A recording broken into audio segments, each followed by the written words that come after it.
అల్లూరు సీతారామరాజు జిల్లా 3వ కలెక్టర్ దినేష్ కుమార్ గురువారం తన ఛాంబర్లో బాధ్యతలను స్వీకరించారు. బాధ్యతలు స్వీకరించిన వెంటనే విలేకరుల సమావేశాన్ని నిర్వహించారు. ప్రెస్ మీట్లోని ముఖ్యాంశాలు: తాను రెండో జిల్లాకు కలెక్టర్గా వచ్చాను. 2020 నుంచి ప్రకాశం జిల్లా కలెక్టర్గా, గతంలోని రంపచోడవరం పీఓగా పనిచేశారు. గిరిజన ప్రాంత సమస్యలపైన పూర్తి అవగాహన ఉంది. నాకు ప్రభుత్వం ఛాలెంజింగ్గా టాస్క్ ఇచ్చింది. అల్లూరు జిల్లాకు మంచి అధికారుల టీం ఉంది. గిరిజన సమస్యల పరిష్కారమే తన ధ్యేయం. ప్రజా ఆరోగ్యంపైన ప్రత్యేక శ్రద్ధ. రోడ్డు, మొబైల్ కనెక్టివిటీ మెరుగుపరుస్తాం. జిల్లాలోని పెండింగ్లో ఉన్న సమస్యలు పరిష్కరిస్తాం. విద్యా వ్యవస్థను మెరుగుపరుస్తాం. విద్యపైన నిత్యం సమీక్షలు చేస్తాం. ఆశ్రమాల్లో సమస్యలు పరిష్కరిస్తాం. గిరిజన గ్రామాల్లో త్రాగునీరు, రోడ్డు కనెక్టివిటీ మెరుగుపరుస్తాం. జలజీవన్ మిషన్ ద్వారా త్రాగునీటి సమస్యను అధిగమిస్తాం. గిరిజనులకు రక్షిత త్రాగునీరు అందిస్తాం. ఉపాధి హామీ పథకాన్ని మెరుగుపరుస్తాం. గిరిజనులకు ఉపయోగపడే మాత్రమే పనులు చేపడతాం. పత్రికల్లో వచ్చే కథనాలకు స్పందిస్తాం. తక్షణం పరిష్కరిస్తాం. కలెక్టర్ గారికి ఎప్పుడైనా ఫోన్ చేసి సమస్య చెప్పుకోవచ్చు. మీ సమస్యలు ఉంటే 8935293120 నంబర్కి ఫోన్ చేసి సమస్య చెప్పచ్చు.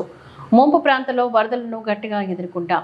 క్షేత్రస్థాయిలోని పీఓ, సబ్ కలెక్టర్, ఇతర అధికారులు సమస్యలు అక్కడే పరిష్కారం అయ్యేలా ఆదేశాలను ఇస్తాం. అధికారులు స్థానికంగా ఉండాల్సిందే. వైద్య శాఖ సిబ్బంది 24/7 ఖచ్చితంగా పనిచేయాల్సిందే.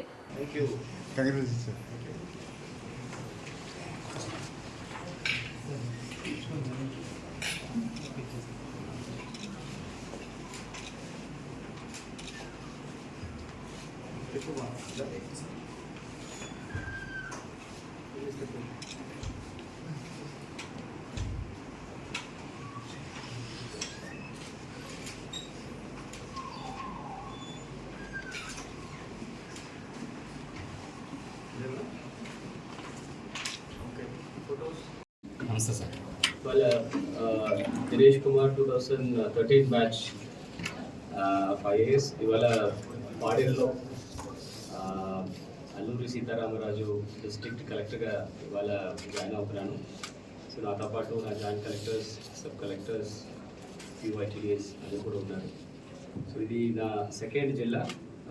మొదటి జిల్లా ప్రకాశం జిల్లాలో 2022 ఏప్రిల్ 4వ తేదీ రోజు నుంచి నిన్న వరకు అక్కడ పనిలో ఉన్నాను. ఇవాళ అక్కడ నుంచి ట్రాన్స్ఫర్ అయ్యి ఇవాళ ఏఎస్ఆర్ డిస్ట్రిక్ట్లో జాయిన్ అవ్వడం జరిగింది. సో ఈ డిస్ట్రిక్ట్ రంపచోడవరం అండ్ చింతూరు నాకు పరిచయం ఉంటుంది. ఎందుకంటే ఇది ముందు PYTD రంపచోడవరం ఉంటున్నప్పుడు మండల్స్, అక్కడ ఉంటున్న మండల్స్ అన్నీ కూడా అప్పుడు అడ్మినిస్ట్రేషన్ చేయడం జరిగింది. సో ట్రైబల్స్ గురించి, ట్రైబల్ ఏరియాస్లో ఉంటున్న సమస్యల గురించి, వాళ్ళ ప్రయారిటీస్ గురించి పూర్తి అవగాహన ఉంది నాకు. అది మాత్రం కాకుండా ఇప్పుడు ఉంటున్న ఈ జిల్లా almost all the ITDS, major ITDS Paderu కానీ, రంపచోడవరం కానీ, చింతూరు కానీ, ITDS అన్నీ కూడా కలిపి ఒక జిల్లాగా మార్చేసేసి దానికి ఒక డిస్ట్రిక్ట్ అడ్మినిస్ట్రేషన్ ఒక కలెక్టర్గా పెట్టడం చాలా సంతోషము. ఫస్ట్ ఆఫ్ ఆల్ ఇంత పెద్ద ఆపర్చునిటీ, ఇంత ఒక ఛాలెంజింగ్ టాస్క్ నాకు మీద నమ్మకం పెట్టి ఇచ్చిన గౌరవ ముఖ్యమంత్రి వారికి అండ్ ఆల్ ఉన్నత అధికారులందరికీ కూడా ప్రత్యేక ధన్యవాదాలు తెలియజేసుకుంటున్నాను. మాత్రం కాకుండా నా దగ్గర ఇంత ఛాలెంజింగ్ టాస్క్ ముందుకు తీసుకువెళ్ళడానికి ఒక మంచి టీం ఉన్నారు. యంగ్ అండ్ డైనమిక్ ఆఫీసర్స్ నాతో ఉన్నారు. ఖచ్చితంగా ట్రైబల్స్ ఉంటున్న సమస్యలు, వాళ్ళకున్న గ్రీవెన్సెస్ ఏమున్నాయో ఖచ్చితంగా ఫస్ట్ హ్యాండ్గా వాళ్ళతోనే కలిసి వాళ్ళ దగ్గర ఫీడ్బ్యాక్ తీసుకొని అదన్నీ కూడా పరిష్కరించడానికి అందరూ కూడా సిద్ధంగా ఉన్నాము, ప్రయత్నం కూడా చేస్తాము. ముఖ్యంగా ఈ ట్రైబల్ ఏరియాస్లో ప్రతి ముఖ్యమైన సమస్య, ఛాలెంజ్ అని చెప్తే హెల్త్. సో దానికి ముందు ఈ గురించి ప్రత్యేక చర్యలు తీసుకుంటాము. ఇప్పటిదాకా ఏమేమి అన్కనెక్టెడ్ హ్యాబిటేషన్స్, ఏ హ్యాబిటేషన్స్ ఇప్పుడు connectivity in the sense road కానీ ఆర్ మొబైల్ కనెక్టివిటీ ఎక్కడెక్కడ లేదో ఆ లొకేషన్స్లో ఆల్రెడీ గతంలో ఉంటున్న 2 కలెక్టర్స్ కూడా have done a wonderful job. So my heartful thanks for them. And ఖచ్చితంగా వాళ్ళు ఎక్కడెక్కడ ఏ ప్రాజెక్ట్స్ ఏ టైంలో వాళ్ళు పెట్టేసి వెళ్ళారు ఆ లొకేషన్స్ నుంచి ముందుకు తీసుకెళ్ళడానికి సిద్ధంగా ఉన్నాను. అది మాత్రం కాకుండా ఈ ప్రభుత్వం కూడా ఇలాంటి బ్యాక్వర్డ్ డిస్ట్రిక్ట్స్ని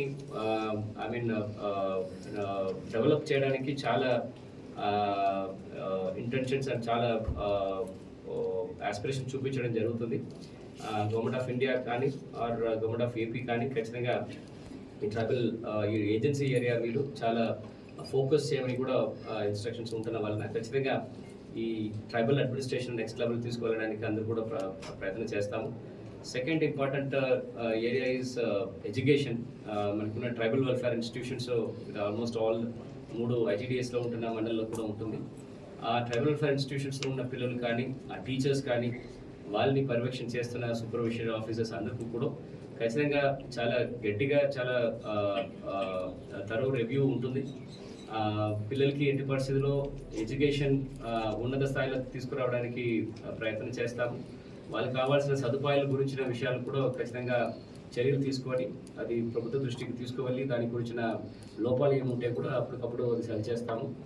అండ్ కనెక్టివిటీ, మూడవది ఛాలెంజెస్ ఇన్ఫ్రాస్ట్రక్చర్. దాంట్లో ముఖ్యంగా drinking water and road connectivity మీద ప్రత్యేక చర్యలు పెడతాము. Already government of India scheme on drinking water ఉంటుంది. జల్ జీవన్ మిషన్ అనే ఒక కార్యక్రమం ద్వారా దాన్ని కూడా పూర్తి స్థాయిలో ఉపయోగం చేసేసి ప్రతి ఒక్క హ్యాబిటేషన్స్ కూడా ఇంటింటికి ట్యాప్స్ ఇచ్చిన పరిస్థితి కూడా తీసుకురావడానికి ఏర్పాటు చేస్తాము. ఇంకొక important thing is identification of swords of water. So పైన హిల్ స్టేషన్స్లో ఉంటున్నప్పుడు అండర్గ్రౌండ్ వాటర్ తక్కువ ఉంటున్నప్పుడు ఆ ఏరియాస్లో ఉంటున్న స్ప్రింగ్ కానీ ఆర్ టెంపరీ స్టోరేజ్ స్ట్రక్చర్స్ ఏర్పాటు చేసేసి అది ప్యూరిఫై చేసేసి ఆ లోకలైజ్డ్ ట్రైబల్స్కి చేయడానికి కూడా ప్రత్యేక చర్యలు తీసుకుంటాము. Last but not least is NRGS. దీనికి ఈ ఎంప్లాయ్మెంట్ జనరేషన్ కార్యక్రమం కింద ప్రజలకి ఉపయోగం అయిన వాతావరణానికి ఉపయోగం అయిన విషయాలన్నీ కూడా వాళ్ళు కౌన్సిల్స్ వాళ్ళకున్న ట్రైబల్ పంచాయత్స్ వాళ్ళు ఉద్దేశం నేర్చుకొని అది కూడా ఒక వర్క్స్ ద్వారా అది కూడా ఇంప్లిమెంట్ చేయడానికి ఏర్పాటు చేయడానికి ఆల్ అఫీషియల్స్ కింద స్థాయిలో ఉంటున్న ఒక VRO నుండి పంచాయత్ సెక్రటరీ నుండి పైన స్థాయిలో ఉంటున్న ఆల్ జిల్లా అధికారులు అందరూ కూడా దీనికి మీ తోడుగా ఉంటారని నేను భావిస్తున్నాను. వాళ్ళందరికీ కూడా ఖచ్చితంగా ఈ రివ్యూస్ కానీ ఆర్ వాళ్ళకు కావాల్సిన గైడెన్సెస్ ఖచ్చితంగా జిల్లా యంత్రాంగం ద్వారా వాళ్ళకి కూడా జరుగుతుంది. ముఖ్యంగా మన ప్రెస్ అండ్ మీడియా ఆల్సో మీ దగ్గర విజ్ఞప్తి ఏమంటే కింద స్థాయిలో ప్రజల మధ్యలో ఉంటున్న ఏదైనా విషయాలు సమస్యలు ఉంటే ఖచ్చితంగా నాకు నేరుగా మీరు ఫీడ్బ్యాక్ ఇవ్వగలుగుతారు. సో అది ఖచ్చితంగా I will give a lot of importance. And ఖచ్చితంగా మీరు చెప్పిన విషయాలు వెరిఫై చేసి అది వాస్తవంగా ఉంటే మాత్రం ఖచ్చితంగా అది పరిష్కారం చేయడానికి పూర్తిగా అందరూ కూడా ప్రయత్నం చేస్తాము.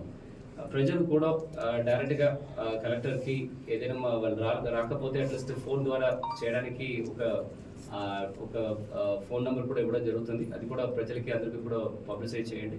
దానికి 24/7 ఆ సమస్యను తీసుకోవడానికి ఒక సెల్ పెడతాము.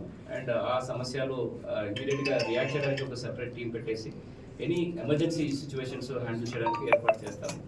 రాబోయిన మాన్సూన్ సీజన్స్ అంటే జూలై అండ్ ఆగస్ట్లో ఎస్పెషలీ మనకి గోదావరి ఫ్లడ్స్ రావడం జరుగుతుంది. లాస్ట్ 2022లో తీవ్రంగా ఉంటుంది. 2023లో కొంచెం తీవ్రం తగ్గింది.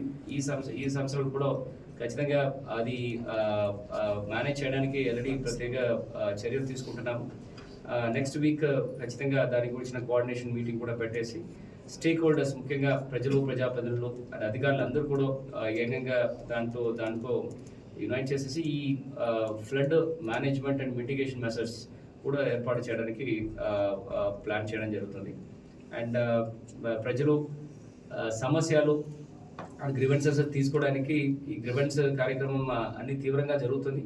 ఇలా ముఖ్యంగా ఫీల్డ్ లెవెల్లో ఉంటున్న ఆఫీషియల్స్ ఎస్పెషల్లీ సబ్ కలెక్టర్స్ కానీ ఆర్ PO ITDS కానీ వాళ్ళు డీసెంట్రలైజ్డ్ మేనర్లో వాళ్ళు కూడా సమస్యలు తీసుకొని అక్కడే పరిష్కారం చేయడానికి ఇంకా ఎక్కువ ఫోకస్ ఇస్తాను.